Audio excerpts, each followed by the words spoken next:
বর্তমানে ঢাকাই সিনেমার সবচেয়ে বড় তারকা শাকিব খান।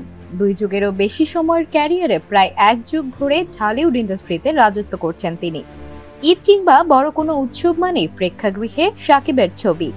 বিগত বছরগুলোতে দেশের সিনেমা হলগুলোতে প্রাণ ফিরে আসে শাকিব খানের সিনেমায়, যে কারণে এই নায়ককে নিয়ে নির্মাতা কিংবা প্রযোজকদের আগ্রহের পরিমাণও বেশি।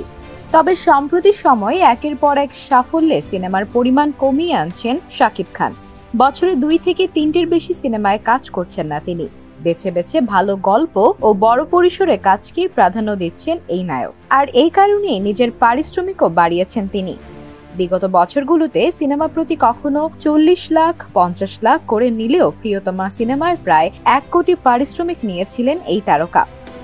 রাজকুমার সিনেমাতেও নায়কের পারিশ্রমিক 1 কোটি ছিল। তবে নায়কের ঘনিষ্ঠ সূত্রের খবর, পরবর্তী সিনেমার জন্য পারিশ্রমিক বাড়িয়েছেন ঢালিউড সুপারস্টার। আগামী সিনেমাতে 2 কোটি পারিশ্রমিক নিতে পারেন তিনি। মূলত প্রিয়তমা ও তুফান ব্লকবাস্টার তকমা পাওয়ায় নিজের কাজের প্রতি আরো বেশি মনোযোগী হতে চান শাকিব খান, যে কারণে তাকে পেতে নির্মাতাদের মোটা অঙ্কের অর্থই খরচ করতে হবে। বিভিন্ন গণমাধ্যমের খবর, তুফান সিনেমা ইতোমধ্যেই 20 কোটির বেশি আয় ছাড়িয়েছে। যদিও আনুষ্ঠানিক কোনো ঘোষণা নেই, তবে বিগত বছরগুলোতে দেশের সিনেমা ইন্ডাস্ট্রিতে সবচেয়ে বেশি আয়ের সিনেমা হতে চলেছে তুফান। সবকিছু মিলিয়েই পরবর্তী ছবিতে পারিশ্রমিক বাড়িয়ে নেওয়ার সিদ্ধান্ত নিয়েছেন শাকিব খান।